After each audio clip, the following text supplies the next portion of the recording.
And I'm really thrilled that Shashikala Penumarti agreed to come from far away, according to Joyce, beyond the perimeter, to dance for us today. Shashikala is one of the most foremost dancers in the South Indian dance genre of Kuchipudi. And that dance genre is also transnational now. We have lots and lots of dancers and studios and teachers in the United States and Southeast Asia. She founded the Academy of Kuchipudi Dance in 1997, and she has a studio where she teaches. How many students do you have? 100 students. And so she teaches solo performance styles, but also at least once a year, she gives a dance drama. This form of dance was initially performed as dramatic dance. And she is the recipient. She goes to school a lot, which is, I thought, why she might be willing to come here, because we're like a school. She won the Master Artist Award from the Georgia Arts Council and is on the council's touring and teaching roster. It was my great joy and privilege to co-teach a class with her at least 4 times, or maybe 6, that we call Dance and Embodied Knowledge. I was trying to think of something we could practice that would address the question of how do you know what you know? And, you know, a lot of what we know is not by reading. And so I wanted to think, how do bodies know? But for us to address that question, we had to do some body practice. And so Shashikala agreed. It was a big experiment. On Monday and Wednesdays, we talked about theories of performance and emotion and body. And on Fridays, we danced this dance style. I had never done a step of dance in my life, other than, you know, whatever you do in high school. And my daughter was in high school then. She said, "Mommy, I've never seen you so happy." And it's true, it changed my life. And I've had at least 4 graduate students, PhD students, who have taught in that class, and then they've gone on to teach something like that class in Florida, North Carolina, Middlebury. So it's, you know, a little seed was planted. So I think from that's enough, and you can take over.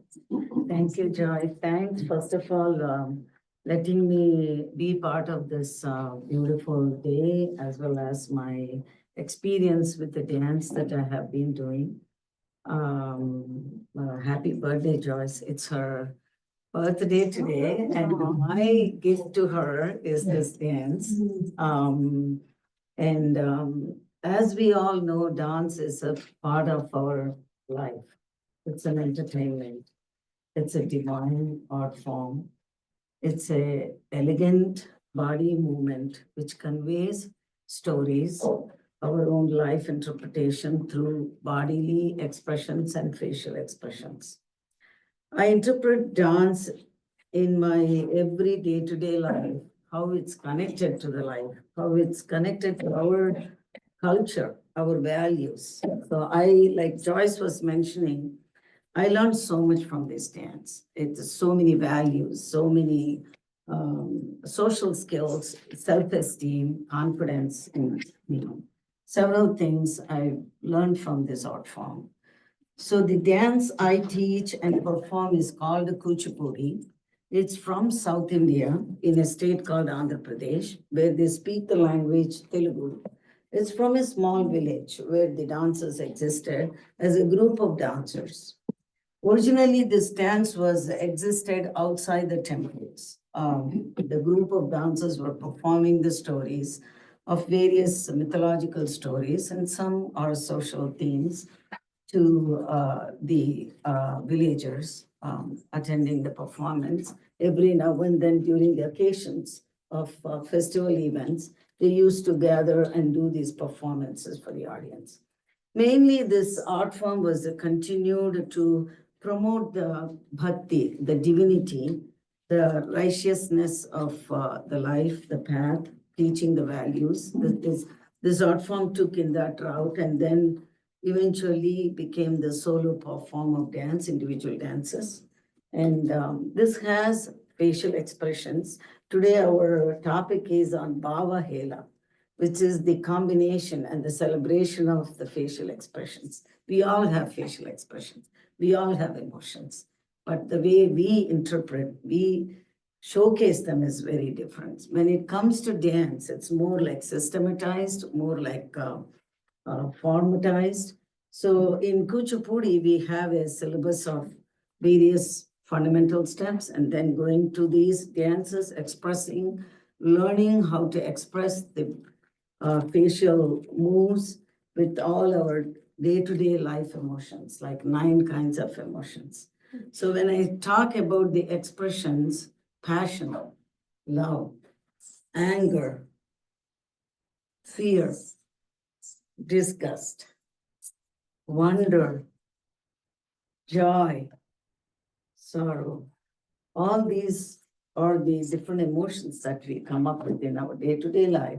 But in the dance, we enhance, we create more with the stories, songs, music, lyric, verbal context, speaking dialogues, musical instruments. These are the things that represent the story. And same thing with the feet. Feet is very important, the movement of the footwork. They can be complex, simple, creating various rhythmic patterns.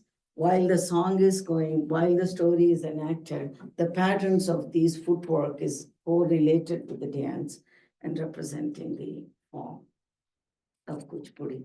So in my experience of 50 years in the dance, and I lived in it, I breathed dance, Joyce know about that. So I have such a pleasure to showcase what I have learned, these expressions, how they connect our life, and the hands, every day we use the hands. Beauty, grace, joy, me, you all, no, don't talk, stop. My joy to be here, gathered audience. I do namaste to all of you. So I begin with a small intro, offering my respects to my guru, my teacher, who taught me this art form, and to the attended audience. The piece comes with the music, song, lyric, saying the song is in Sanskrit, combined with the Telugu lyric, saying that I respect the audience, who are the writers, who are the poets, who are the musicians in the audience. I salute and begin my performance. That's what it says. And before that, offering the respects to the teachers. Thank you.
Okay.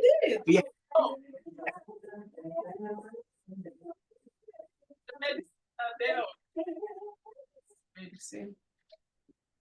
Medicine, hold on. You can take. Okay, take it back.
The first one is representing the respects to the audience, welcoming the audience, and respecting the teachers, and also the god of Shiva.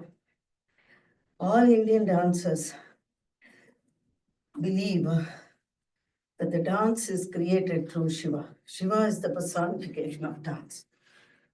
God of Shiva is also known as Nataraja, the king of dances. So every dancer, before offering or before any presentation showcasing their art, offering the respects to Lord Shiva, gurus, and the attended audience is very important. And then we move to the subject. You have already seen the combination of various hands, mudras we call it, and the foot coordinations, rhythmic patterns, as well as the facial expressions. This is more like a devotional piece. The next one I want to move is more like a social thing, which is like the expression of a heroine, a lady who is so fond of her beloved, Lord Krishna. Often in Hindu stories, Krishna is praised, who is a mischievous god, who is supreme being, who is one of the forms of Lord Vishnu. These are the several incarnations. One God exists in many forms.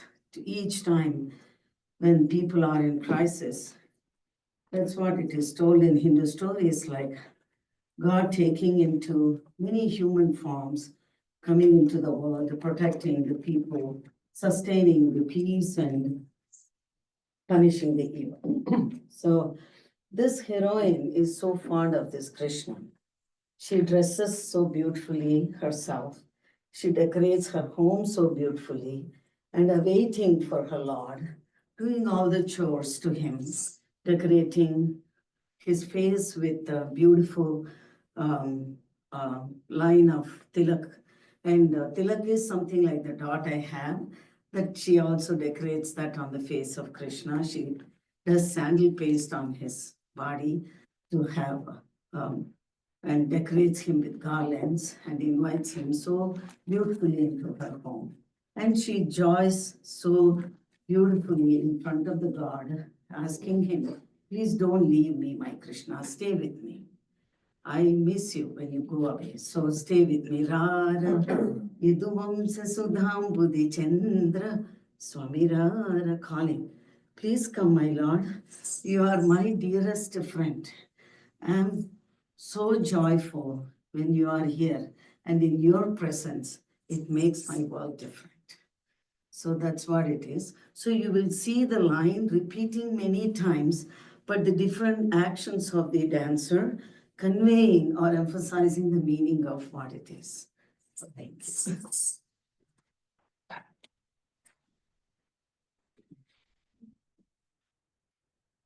This is more representing the passion, the love, the emotion of love.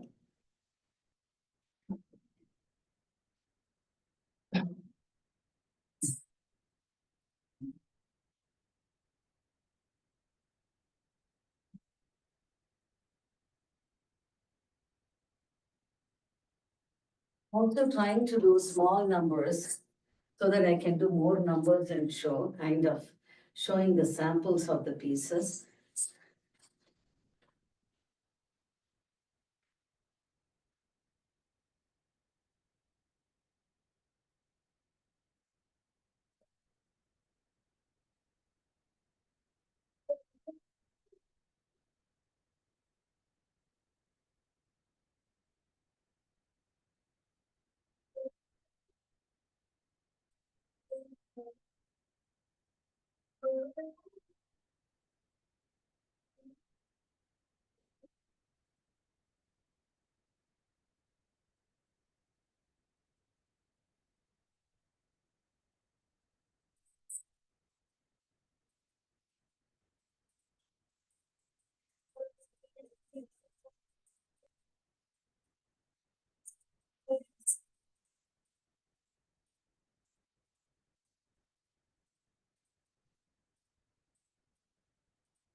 These are long pieces, so I just want to show the essence of what each piece is representing. Oh, sorry. And the next piece is, which is one of the popular pieces in Kuchipudi repertoire. Like in every dance drama, the dancer introduces herself or himself in the beginning of the play. Like if there is a today the piece I'm doing is what you just have seen Krishna I was talking about. His concert, his beloved wife, Rukmini. She's very pious woman, very beautiful, very devoted to her beloved, and doing the chores to her, to him, and making the entire her home as Brindavan, as a beautiful garden with arranged lovely flowers around and bringing Krishna into the home. Something similar to the piece we did, but this is, there it is love, here it is more devotion and compassion. So this piece also ends with various rhythmic coordinations as well as a dance on the brass plate. Like you see here, you will feel like it's just a plate. This is the brass metal plate. Where the unique feature of this Kuchipudi style is every dancer during her performance stands on this plate, on the rim of this plate, and then she moves with same various rhythmic patterns. It is just to show the skill of the artist, nothing related to the song or the mood, but it's a different thing.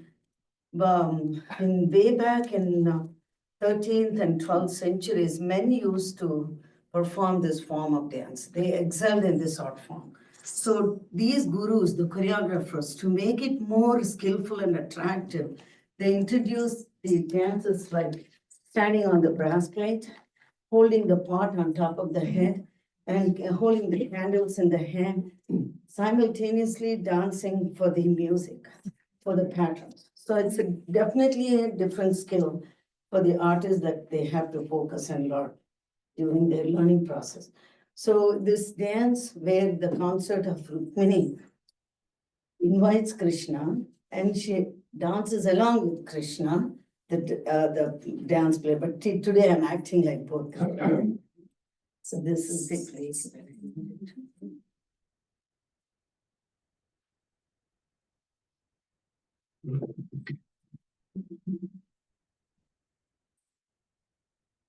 Now this will be the entire piece, about 11 minutes, within 10 minutes, I hope it's okay.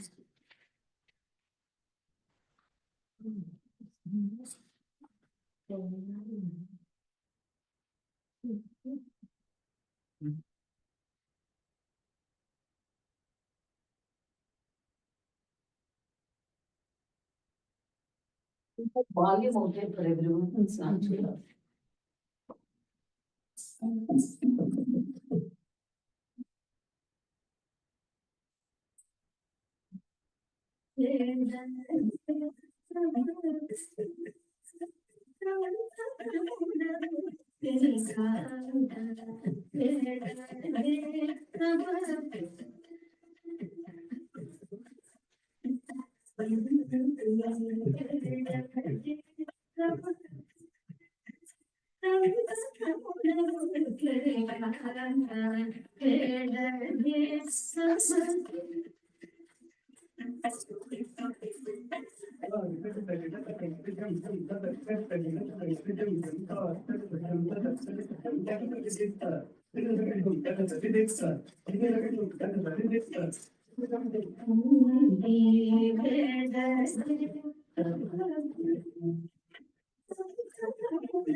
Listen to have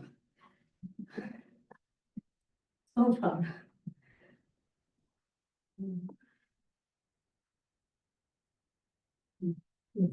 Actually have one. What sorts of, this is a very demanding physical activity, and Yes.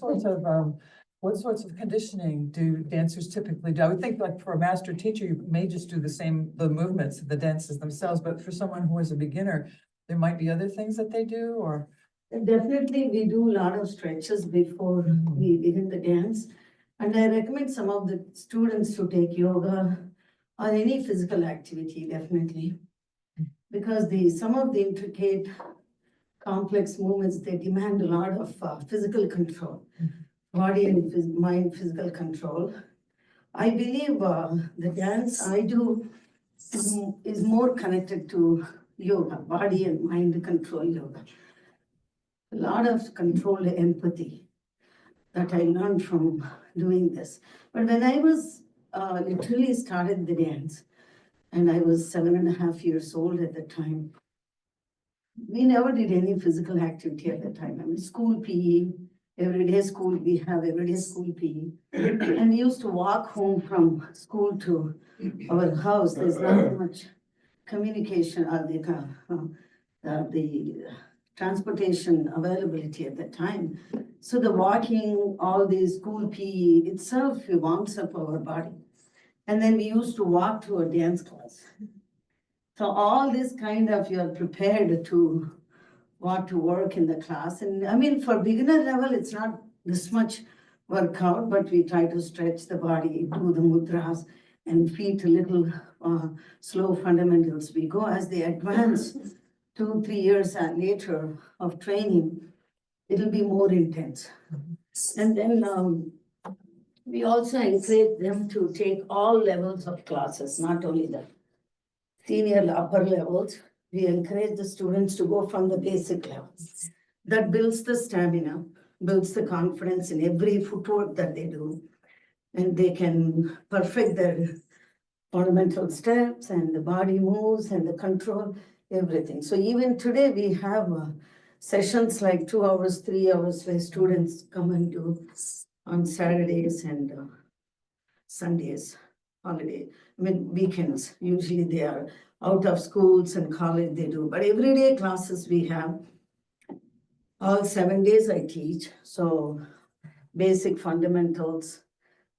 We have younger students and then the next level senior students. So it's a continuous process. Even today, I try to do yoga to keep my body in shape. And it's a challenging the doing teaching and controlling and household things, a lot of things I try to manage, but this is my outlet. This stress reliever, the dance. So this keeps me going, and and thanks to my guru for making us practice 3 hours, 4 hours every single day. But now the kids have no time.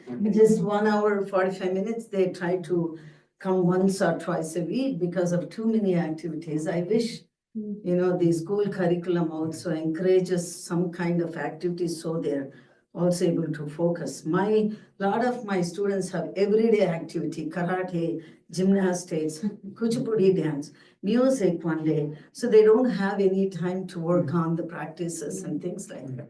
So once they come to class only, we try to work with them, build their staminas and the perfection. It's kind of challenging. Shashikala, maybe you could just talk about Arangetram, because it's like a graduation. Yes. It's like a bar mitzvah, really, right? You train but the point is you can sustain a 1 hour, 2 hours, yes. 2.5, Yeah. 3. Yeah, Arangetram is like something like you're graduating after a course of training. In India, we do 4-year course, but here the students come once a week, twice a week. So it extends like 7 years, sometimes 10 years.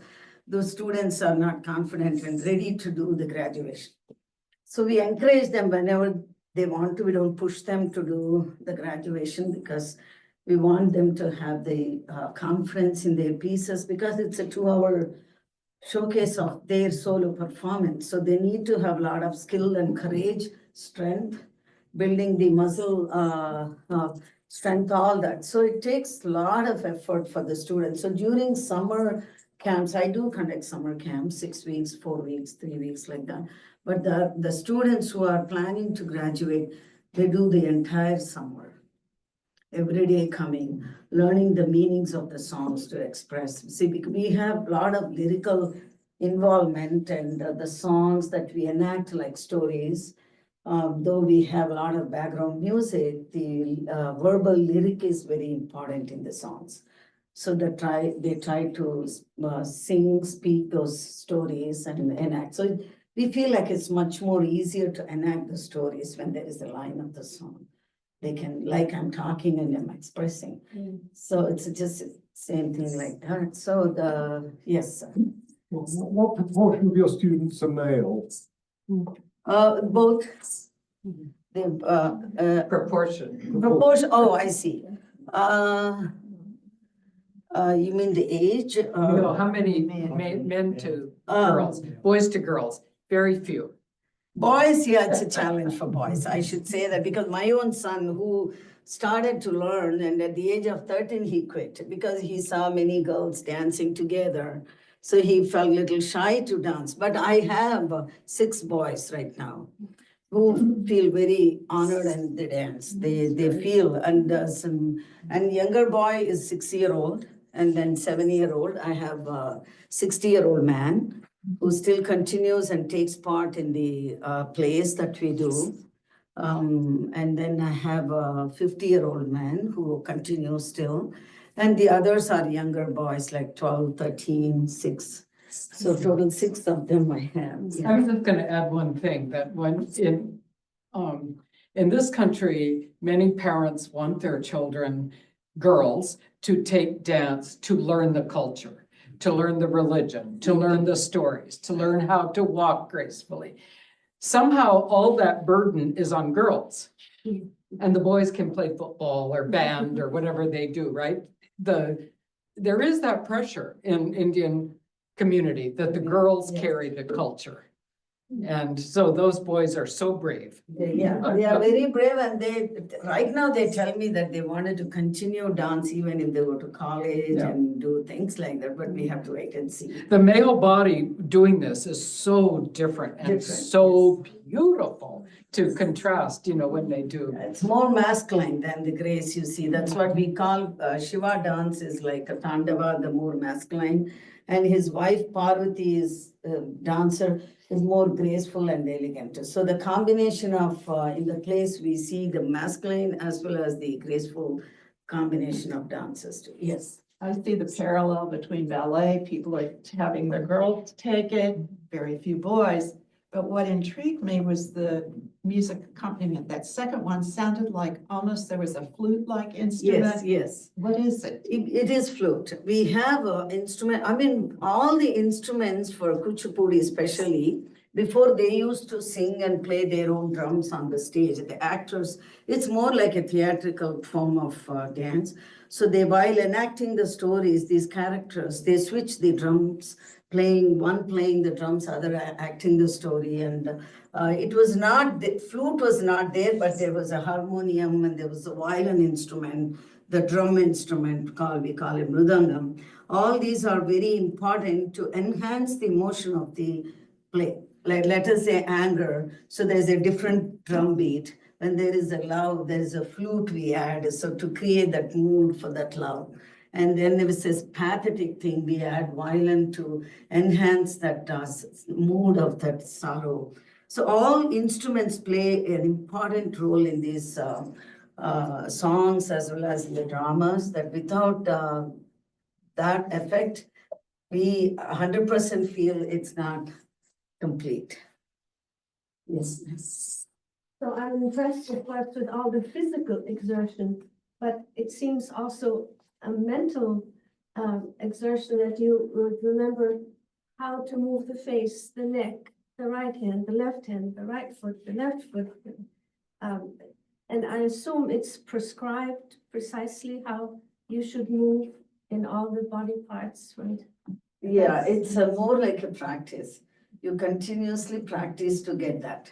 like how far you can go, how much you can go, where you stop, where you control the body movement. It's all like, years of practice, and that you automatically get that mindset, okay, this is where we need to stop, this is where we need to move more.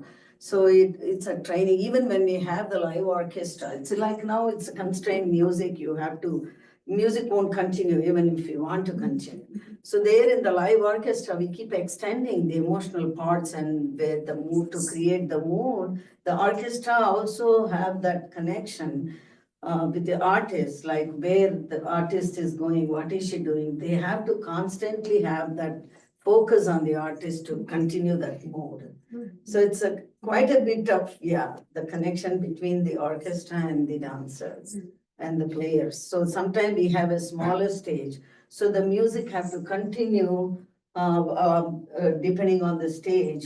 And if it's a huge stage, if the dancer had to go around the stage, the music have to continue until he goes around and comes to the center of the stage. So these are all the mainly practice and the connection. So once you get that, you play with it. Yeah. Yes.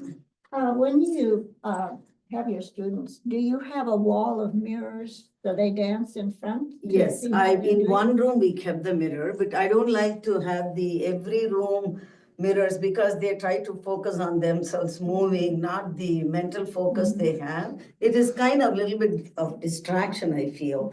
They sometimes watch the dancers standing behind them and then, the moves. So I want them to remember what they are learning. And then I ask them to go to the mirror hall and practice where they are keeping the hands, how far they can go up, how far they can go down, watching their feet. I ask them to go correct themselves and come back to the other room where we don't have mirrors. Yes, we do have, but it's only limited one room. I just want to make a footnote that Professor Sally Riddell in the dance department has done research on the effects of mirrors in dance classes, just in case you want to look it up. What did she find?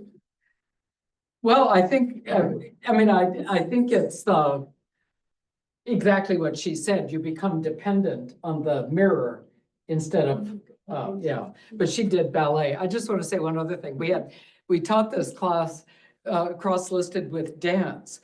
And we learned several things, that ballet dancers really can hardly put a flat foot. It's just beyond them. And so, we think if that's all they learn in the class, that's enough. Or we had the student who could not go barefoot. Yes. She was not a dancer. And her socks were her identity, and she had the cutest socks in the world. And we said, okay, that's enough. Like, what does it mean to go barefoot? So they learn much more than The just reason this. we also have barefoot when we dance is like you ground yourselves more. The energy we get from the earth, that while we step every time, there's energy you're drawing out of the floor. And it really picks up the body alignment and every hanging we do. And also these footwork patterns, socks are slippery too, especially the flooring that we have. It's not safe, dangerous. The other thing, the main reason that they had was the energy that you draw. Every step you do, you pick up the energy. So that's the whole point. We encourage the students to feel the foot. And then a lot of times also it's scientifically, they also say a lot of, the acupuncture points like in the foot, they kind of energizes the body and the mind. It triggers the nerves to activate and all that stuff. So it's so many reasons for that. But we only encourage the students to do barefoot because it's much more easier than socks. They slip and fall. Yes. In the learning process, do you start first with steps and foot patterns and a combination? Yes. And then do you always add music at the very beginning? No, at the beginning, we just say the bowls, like say the words like a thumb, digi, digi, three. Hatta, hatta, three. So we start with the student with the beginning pranam. Pranam is the salutation that we do for gods, our teachers, our parents who gave this beautiful life to us, and then to the Mother Earth. Since we are banging and dancing on the Mother Earth, we are asking her to forgive us. So this is the pranam we start with every student beginning and after the class, we do this. We start our hands with the right foot front and taking the hands up to the gods, teachers to forehead, to the chest level to all the parents and elders.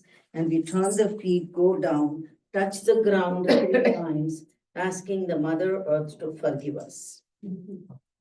This is how we start. And then we begin with the footwork first. Just a stamping flat. 1, 2, 1, 2. Can you see me better? Yeah. 1, 2, 1, 2, 1, 2, 1. It's just a flat step we begin with, and then we add hands. This mudra is Hamsasya, which is like swan face. So every mudra has a meaning. The gesture we tell with a meaning. This is like a swan face. This is like a bird head.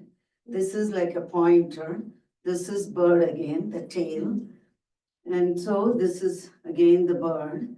So we begin with mudras, the hand gestures, holding in front of the chest, pushing the shoulder blades back, and teaching them to keep the knees out of posture. Posture is very significant thing that the students have to stick to that throughout the piece. So keeping the shoulder blades back, hands aligned to the shoulder level. We start with first one, 1, back, 2. So we coordinate with the foot, 1, 2, 1, 2. I go with numbers in the very beginning and then start saying the words. Tam, digi, digi, te. Tatta, hatta, te. And then tam, digi, digi, te. Tatta, hatta, te. Tam, digi, digi, te. Tatta, hatta, te. Tam, digi, digi, te. Tatta, hatta, te. Yeah. They start like numbers, then they get used to the beat, the rhythm flow. 4-beat time measure. 1, 2, 3, 4. 1, 2, 3, 4. Digi, digi, digi.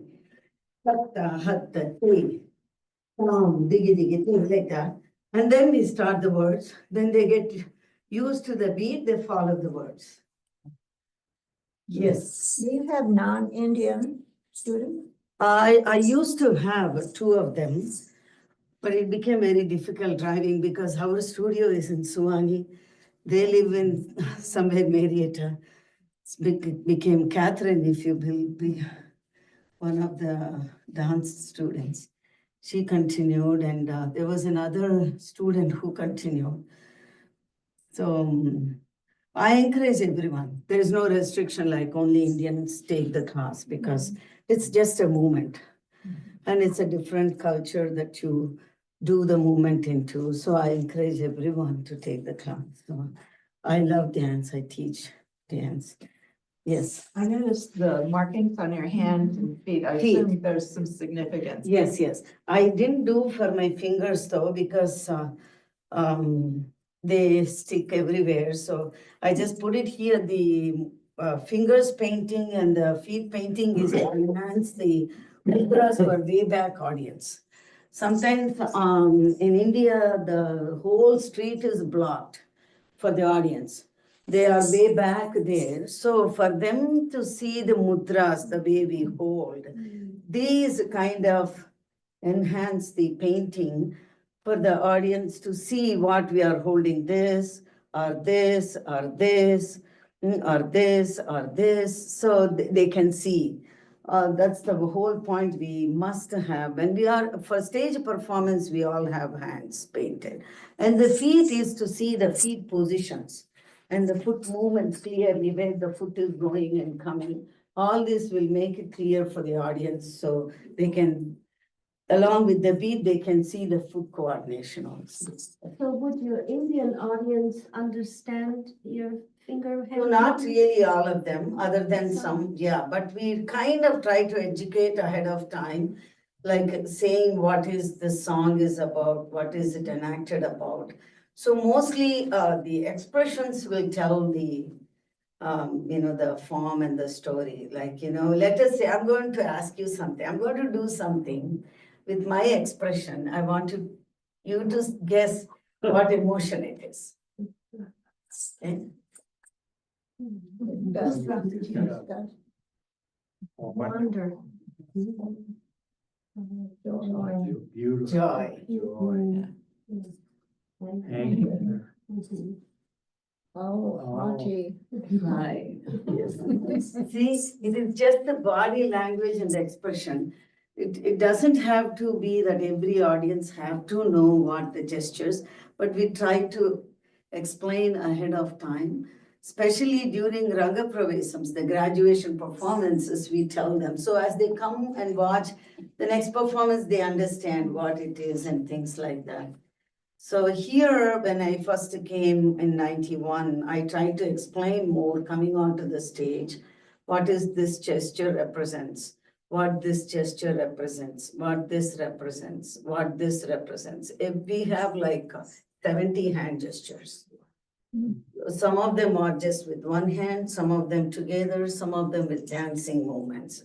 All these combine to tell a story, to tell a meaning of a song. You can ask me something, I can act. Whatever you feel like. Anybody wanted to ask me? I got confused.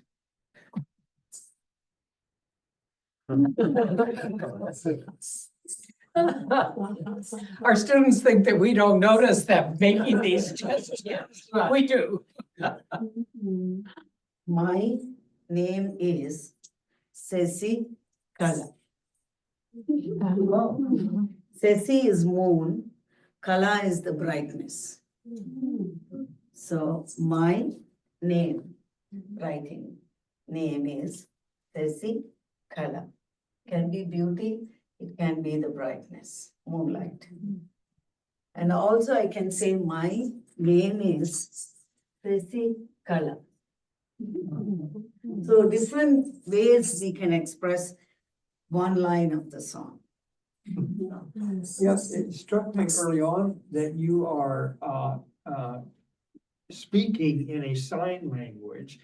So, and I was fascinated and wondered about the sign language that is taught here, when people give a speech and they. That is a little bit different than the sign language, what we do. Yeah, because you don't actually do letters or words. Right. Uh-huh. We just take the word meaning Yes. and we try to enact that word into that song, Uh-huh. but not like a letter by letter. Uh-huh.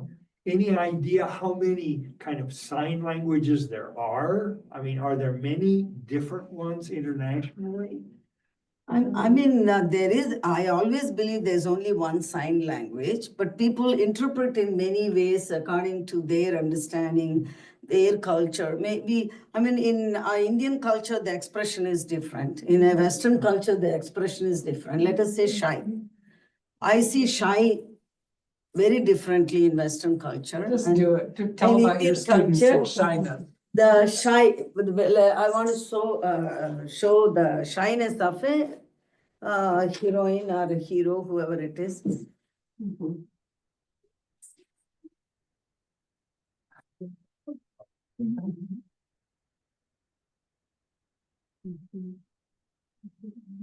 Shy. So she can see straight. She can look through his eye. So she is shy. But when I came here, that took a long time for my students to teach that shyness. Because the shy here is the quietness. They don't react on the face. And they, that's what I noticed, but they also kind of keep quiet and smiley like that. But where in Indian culture dance, it's more, too much we do to enhance that. It's a lot of expression that we do. Eyes, kind of, and then head nodding, and then covering the face. There's so many ways of showing the shyness.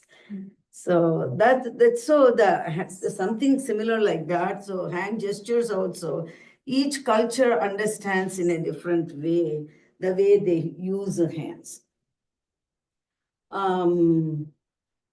Yes. So it struck me that some of your gestures for shyness are very coquettish. Uh-huh. And when you think about coquettes, that's sort of what they're doing. They're hiding and yet flirtatious and sort of attracting Yes. whomever they're flirting with. Yes, yes, it's different each time that we show the same shyness, depending on the mood of what is going on there. So it shows, let us say in a marriage scene, we show a marriage wedding scene. The girl is not supposed to look completely like that at the boy. So she can only see him like that and down, Yeah. down. So there are little differences. And now here, the boy and the girl, first time they are meeting. So she comes and she.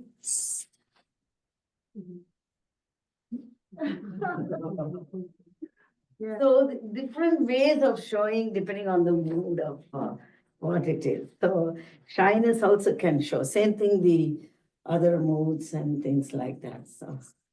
I know there are different styles of Indian dance. How does the hand and feet differ, the various styles? Exactly, just like the hand gestures. In Indian dance, there are several forms like Kuchipudi, Bharatanatyam, Kathak, different names. But the base for all the forms of dance is one, which is called the one volume called Natya Shastra, where it's a science of dance drama. Every state, every dance form follows that science. It has a certain number of hand mudras, what I'm showing now, Pataka, Tripataka, Kartari Mukha, Ardha Chandra, Arala, Sukatunda, Mushti, Sikara, Kapidda, Katakamuka, Suchi, Padmakosa, Sarpasisha, Mrugasisha, Langula, Alapadma, Chatura, Brahmara, Hamsasya, Hamsapaksha, Samdamsa, Mukula, Urnana, Batambrachuda. Every school, every form of style of dance follow these gestures, but the way they interpret is very different. And in Indian dance, in that science of drama, we have only 6 alphabetical foot movements. Just like 26 alphabetic letters we have. In the dance, there are only 6. The first one we have flat step like you saw. And then you go with the toe, all toes. And then you go with heel, 3. And then you raise your heel, drop it 4. And then you go forward, 5. Just drag your single toe. 6. Now, what you have seen, all the patterns that you did see, is only from these 6 foot movements, like alphabetical foot movements. But these are represented differently in each style. For example, northern form of dance called Kathak. In Kathak, they use lot flat.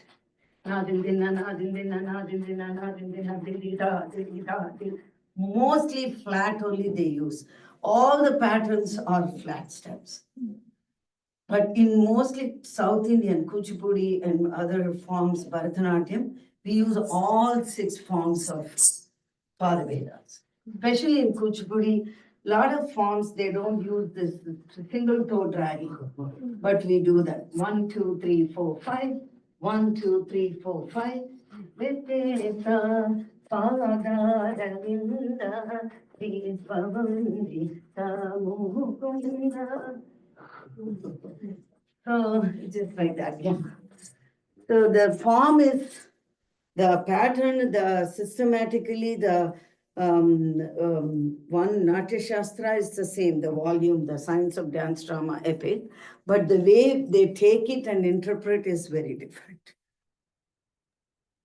Yes. So how are the dances transmitted? Is there any text that describes it, or is it purely just by learning from someone else? No. We have the text. That's what I was talking about, the Natya Shastra. the science of dance drama, it explains everything about all the elements, like the emotions, the gestures, the hands, the feet, the different kinds of bhavas, like facial expressions, like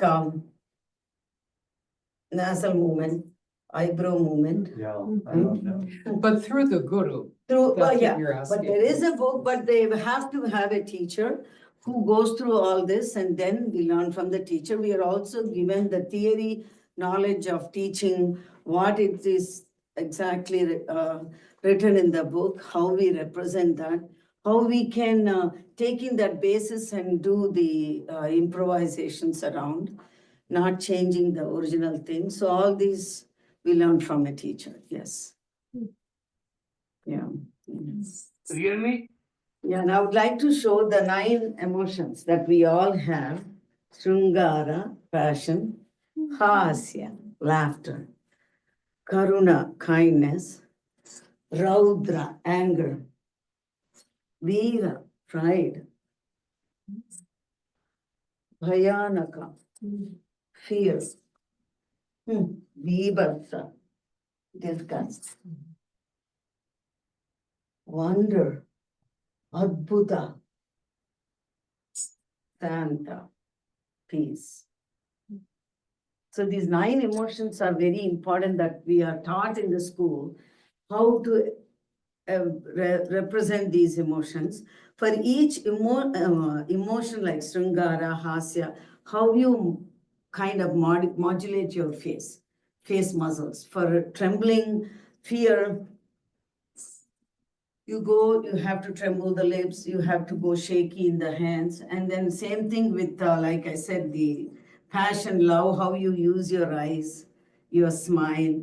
And then for anger, how you make your eyes big, your eyebrows raised, and your nostrils are opened up, holding the teeth tight, the body, everything combines together to show the emotions. So this is one thing that we regularly go through in class to represent the emotion. During summer camp, I take a lot of time with students. Normally school days, they don't have much time for me to go over all these nuances. But in the camp, we go through the theory, the emotions, everything together. Am I out of time? No, I think somebody has a comment that's watching. Namaste ji. Can you hear me? We can't hear him. Unmute. Is there any way I can be heard? He needs to unmute. Can you hear me now? Does she point to your ear so he can see? Okay. This way in camera. Yeah, Take me through by sign language. he hasn't got the. It sounded like you could hear a little volume, and maybe it's not muted, but he just needs to turn up his volume. We can hear. Dr. Majmudad, we can't hear you. We can hear him on Zoom. Oh, He's now muted. Can you hear me now? not muted. No, he is muted. Cannot hear me? All right. We can hear him, but the volume's Too bad. low. I made the full volume here. We could hear him online just fine. Can you It repeat says the mute question? there. Well, he took it off.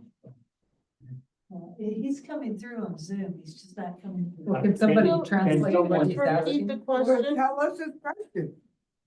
I'll tell him to type his question out. Oh, okay. Do we have time?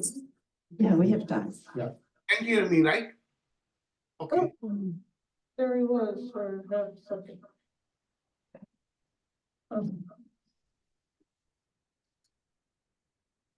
Say it again. Repeat your question. We'll tackle it.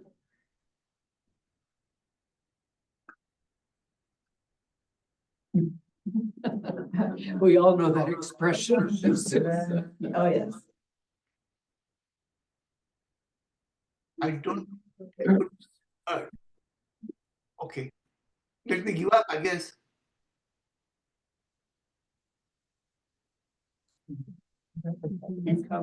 If I say here, he can hear me. No. They ask him to type it in the You're chat. asking his question again.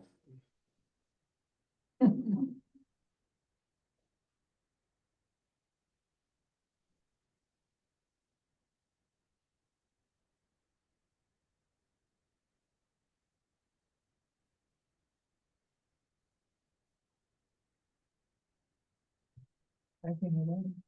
If he's not going to. Any change? Can the,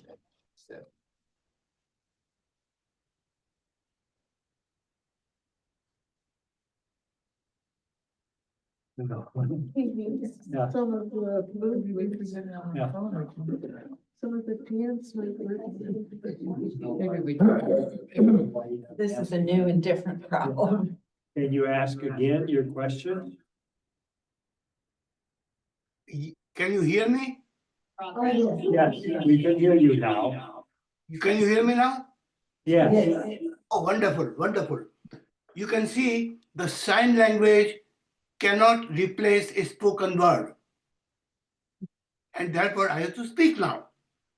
Number one, I enjoyed the glimpse of a profound art. I enjoyed the astute questions from the audience. The point I would like to emphasize that besides physical and mental stimulation, the Indian dance is totally dedicated to spirituality. This is the most important point because many times the artist in every other work can be intoxicated, can be drug intoxicated. They can turn to drugs. In Indian artists, it is far less common because from early on, they are taught to dedicate their art to God and to their teacher. So that there is a respectable point of reference that whatever you are doing is not for yourself. Therefore, the mirrors do not have much of a place in Indian dancing. Because in a mirror, you start seeing yourself. To remove the ego is a part of the Indian art. And therefore, the mirror will not let you see yourself. So the point is that even in the story element, it is amazing how the silent movies, to some extent, are represented in what she saw, except the movements in Indian dance are delicate. They emphasize on a restraint. You cannot be exuberant. And from that restraint, indirect gestures, you can exactly use your imagination to fill in the gap and make the meaning out of that one. From a medical standpoint, there are so many muscles in the body which God has given us, and we do not use them. This is the reason why we are having problems with our knees, with our hips, because they are very good. Not only that, the muscles of the hand and the muscles of the feet are hardly used. And that's why nowadays, with the rehabilitation, they ask you to use those muscles in order to remove your limping, walking difficulty, etc., etc. Amazingly, the dancers in India would have minimal problem with any of the transplants of the joints or things because they have freely used it for years and years and years and years. On the other hand, the musicians have a carpal tunnel syndrome because they are using only one muscle, one set of muscles. So putting everything together, it was a pleasure to see the whole thing today. It was a great joy for me for the astute questions that they came and the wonderful answers that they gave. That goes, she has really mastered this ceremony. It takes decades and decades. I hope Shashikala ji can tell us how many years was she trained before she started dancing. It takes decades. Yes. I'm so blessed you are seeing the performance today. And I'm really blessed. Yeah. In relation to what he just said, the next thing I was going to say is when you act out those emotions, I'm sure your body is actually feeling those Yes, emotions yes. inside. Yes, otherwise, I mean, the artists have to feel every emotion, whether it's a Raudra or a devotion or sorrow or anything.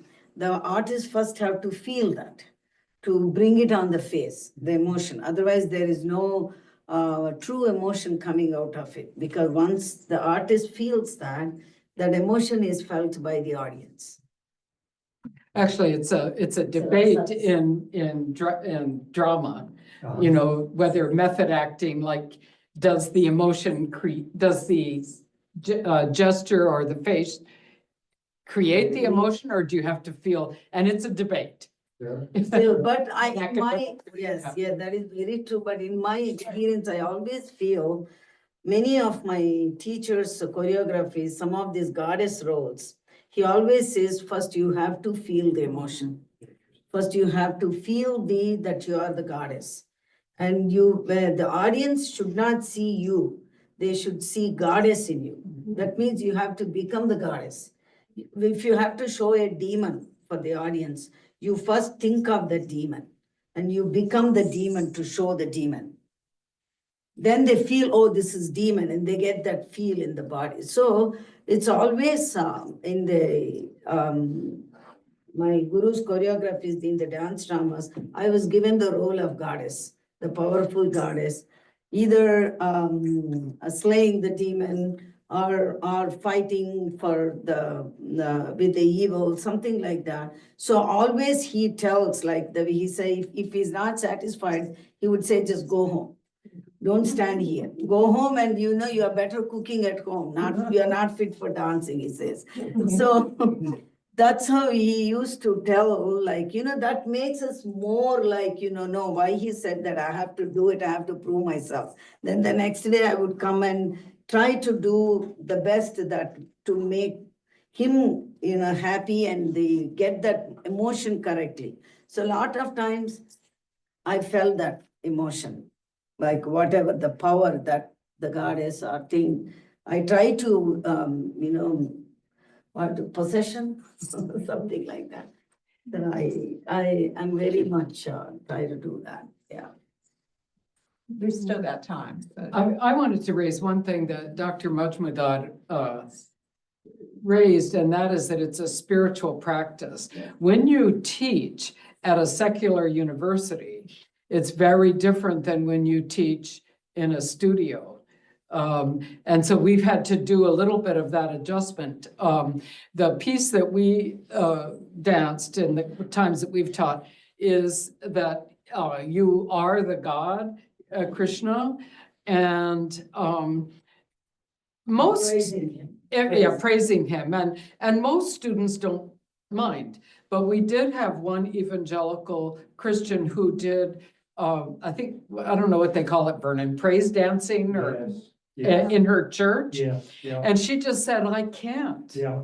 And I said, and I thought, well, how great, you get that performance actually creates something. So we honored that, right? She did the foot movement, she did this, but when it came time to put it together, she did not. So it was a really interesting moment. That's we only had one student class who felt like she couldn't dance an Hindu deity.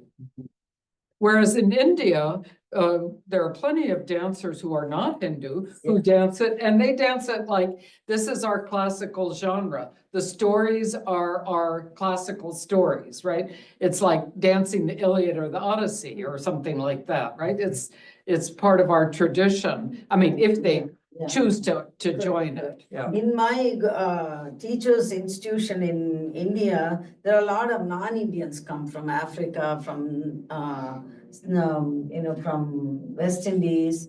People come and learn the art, but they don't complain of anything like that. They just, like Joyce said, they do everything, whether it's a goddess role or Krishna role or something. They just learn along. They learned along with us. There is no complaint. Maybe they are bound to that customary thing, I don't know. But Well, they've chosen to come in the first chosen place. to They know what come, they're and, getting. they did it. They never had any issue. Only one class. In many classes, a lot of students understand, like, okay, it's a different culture. We came to learn different art form. So it's a part of it. So Yeah, yeah. How much time we have? About 10 minutes. Okay, I have one piece, that like I'm talking about the goddess. So goddess Durga, God Durga is a powerful goddess. Who was created by many other gods with a full of energy to destroy this evil called Mahishasura, who has a bull-faced demon torturing the people on the earth. His rage is intolerable. So people were, the devotees, the gods were all very much threatened by his rage. So they all go to pray Shiva to create something. And then Shiva and other god Vishnu and Brahma, the creator, they come together, Trinity of gods, create this powerful Shakti called Durga, giving all their weapons to her and sending her to destroy the evil. So this is one of the very popular stories in our Hindu mythology, that this goddess fights with this demon for 10 days, 9 nights and 10 days to destroy him. He's that strong. He kind of takes many invisible forms. He's capable of taking many invisible forms. And so this power of goddess is manifestation of power, this goddess, Durga. And she has several arms, several weapons she holds, and her ride is lion. She goes on her ride and kills this demon. So I will just take that part and show you. How that is interpreted through dance, how that Raudra, the anger, the fear of people, and this arrogance of the demon, how it's interpreted through the storyline, while the song and the music is adding the flavor to it.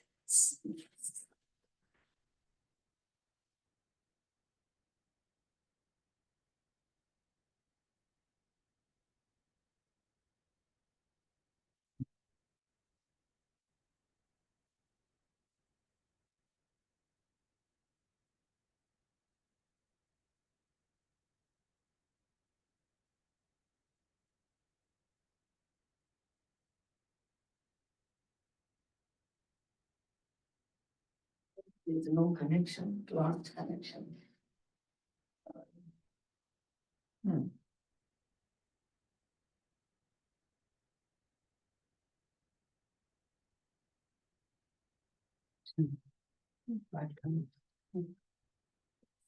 has some connection, let me. Anybody have any?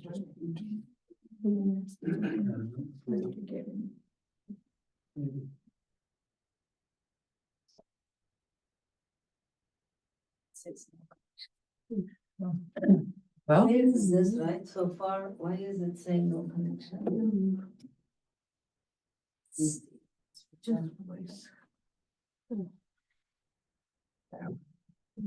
you guys don't have any suggestions? He doesn't have connection. Let me try this one. It's just not meant to your spirit. No, it is all You'll the say same. more. Yeah.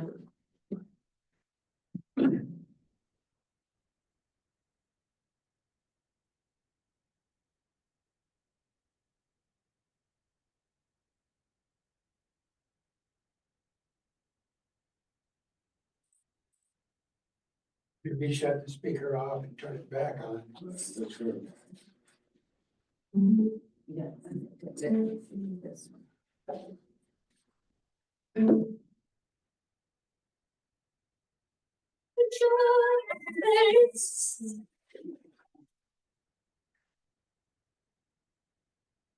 Is it too much volume?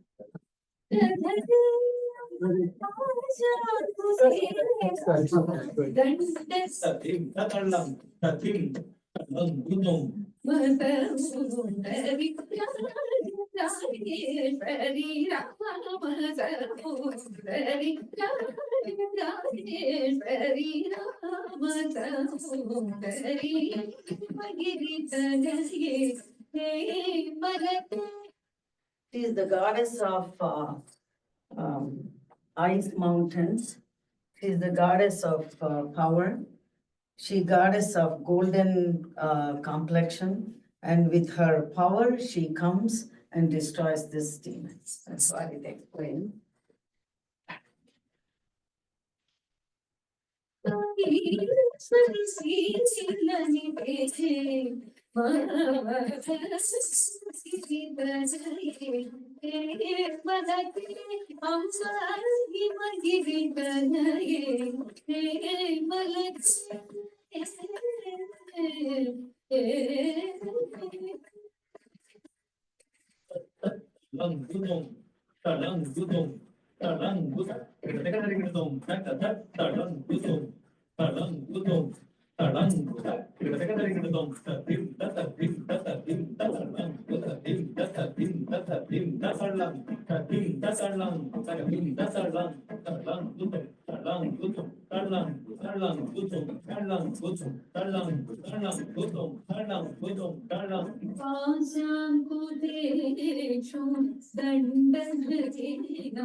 Well, I think we've filled up our time. Thank you all for coming, and Shashikala, thank you so much for the gift of